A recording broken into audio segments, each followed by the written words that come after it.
Karachi water and service board آبکار worker union کے chairman Syed Rashid نے ملازمین کے حقوق کے لیے بھرپور طریقے سے آواز اٹھانے کا اعلان کر دیا۔ صورتحال یہ ہے کہ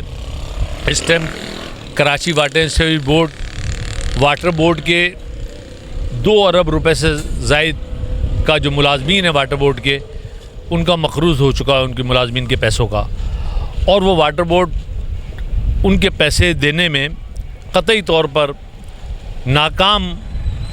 اس وقت ہے، اور انتظامیہ اپنی صرف جو ان کی ترجیحات نہیں ہے جن کاموں کی وہ کام کرنے میں لگے ہوئے ہیں۔ تو ابھی ہم نے پوری میٹنگ کری ہے، اور میٹنگ کرنے کے بعد ہم اس نتیجے پہ پہنچے ہیں کہ Karachi water and sewerage board میں ہم نے بہت بینر لگا دیے، احتجاج بھی کر دیا، تو واٹر بورڈ کی انتظامیہ کو کوئی ان کی کان پہ جو نہیں رینگ رہی۔ اب ہم اس پورے شہر کے اندر بینر لگانے جا رہے ہیں واٹر بورڈ کی انتظامیہ کے خلاف،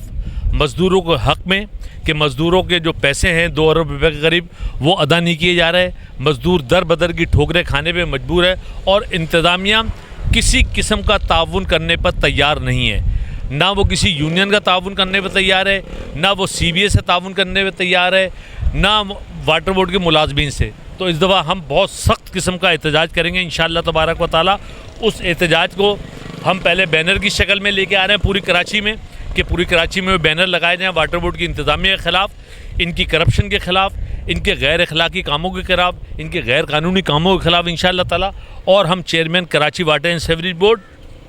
کے گھر پہ بھی مظاہرہ کرنے کا پروگرام بنا رہے ہیں کہ ہم اس کے گھر کے باہر بھی مظاہرہ کریں گے انشاءاللہ تعالیٰ، اور انشاءاللہ تعالیٰ اس کا ہمارا ارادہ یہ بھی ہے کہ ہم نے ایک لیٹر ابھی بنایا ہے جو چیف جسٹس آف پاکستان کو ہم لیٹر وہ لکھ رہے ہیں انشاءاللہ تعالیٰ، وہ لیٹر بھی ہم چیف جسٹس آف پاکستان تک اللہ کی رحمت سے پہنچائیں گے، تاکہ مزدوروں کی حق کو، مزدوروں کے حقوق کو ان جو غاصب انتظامیہ ہے اس سے نکالا جا سکے۔ Karachi water and sewerage board کی مینیجنگ ڈائریکٹر عوام الناس سے لے کر اپنے ملازمین اور ٹھیکیدار جو کہ شہر کراچی میں مینٹیننس اور ایم ڈی واٹر بورڈ اور ملازمین کے ساتھ مل کر شہر کے کام کیا کرتے ہیں، ان کے مسائل بھی حل کرانے کی کوشش میں مصروف ہیں، لیکن دیکھنا اب یہ ہے کہ ان تمام لوگوں کے مسائل کب تک حل ہوں گے۔